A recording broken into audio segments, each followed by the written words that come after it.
एक बार एक मरीज डॉक्टर के पास आता है और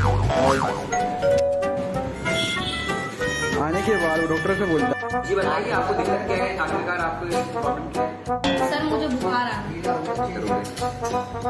चलो मैं आपकी दवाई लिख देता हूँ, ये दवाई केमिस्ट से ले लीजिएगा। ठीक है। सर मुझे कभी दवाई मत देना। सर मुझे कभी दवाई ये लो बस आपको जी पागल है क्या?